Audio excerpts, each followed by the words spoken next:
ओम साई राम। आजिर साई संदेश रे बाबा कहउछन्ति तो मनरे बहुत प्रश्न उठी ना संतान, तार उत्तर तू मो पाखर जानिबाकु चाहूछु।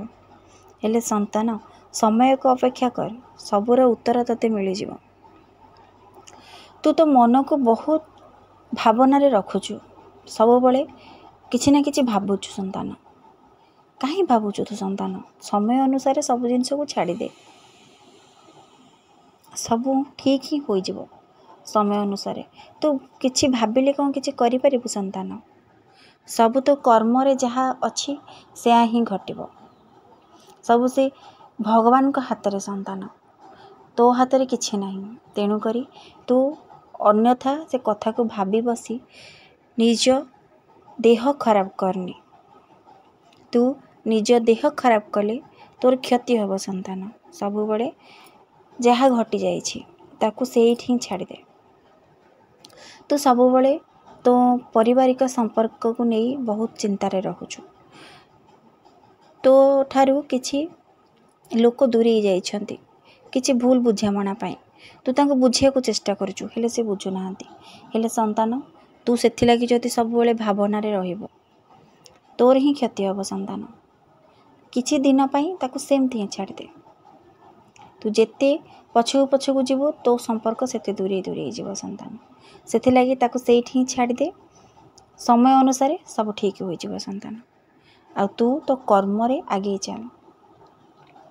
जेतेबळे तो मन अत्यधिक भावना अत्यधिक दुश्चिंतार पशिजीव, सेतेबळे तुम नाम को जप करिवु।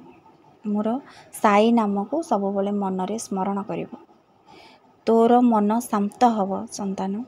सब बळे मो नाम जप कर। आउ मो उद्दी को सब बळे पानी रे मिसई की पी।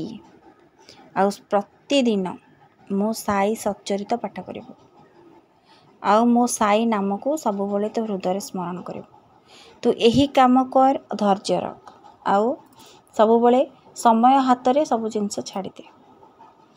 समय आसिले सब ठीक हो जिवो। आउ तू तो कर्म रे आगे जा। कर्म जदि तू भल करिवु, सत् पथरे करिवु, तोर निश्चिंत सब भल ही हब संतान। मनीष को जहाँ भोगिबाकु पड़े ता कर्म अनुसार ही भोगिबाकु पड़ी थाए संतान। मनीष सब बळे भगवान को दायी करे, हेले तू भगवान को डरिबा तोर किछि भी दरकार नहीं संतान। सब बळे तो कर्म को डर। तू को कर्म करूछु? जदि सत् पथरे तू कर्म करिवु, भल फल ही तते मिलिबो। भगवान को पाखरे दया क्षमा थाए संतान। भगवान तो क्षमा करि देबे।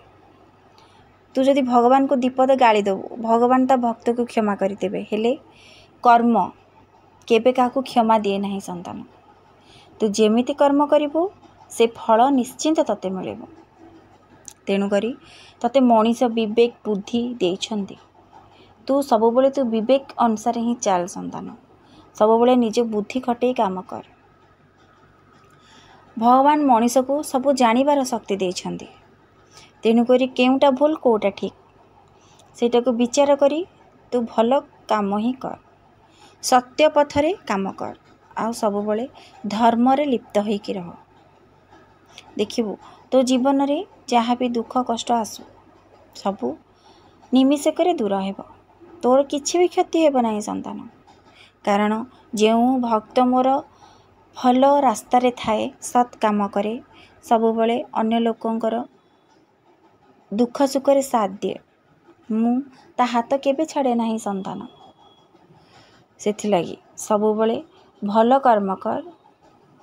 आउ मो नाम को स्मरण कर।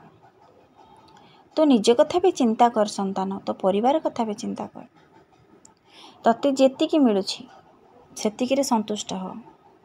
आउ सेथिरु किछि तो निज विषय रे भाबी सेतिरु जहाँ बंचुछि तो अन्य मानक पई तांको काम रे लगा, तांको सेवा रे लगा। देखिबो तते तू जेतिकी अन्य लोकन को सहाय्य करथिबो तार 3 गुण फल तते भगवान देवे संतान। किंतु मन रे निस्वार्थपर भावना थिबा दरकार। आ सब बळे मो साई नाम को तू जप करिवो। जदि सबुबले मो नाम को जप करिवु तो मनरे कौनसी भूल चिंताधारा आसीबनी संतान। तू सबुबले ईश्वरंक निकट को गति करिवु। केवल ईश्वरंक नाम जप कर, मो साई नाम जप कर, आउ भगवान को ऊपर भरोसा रख, निज कर्म ऊपर भरोसा रख।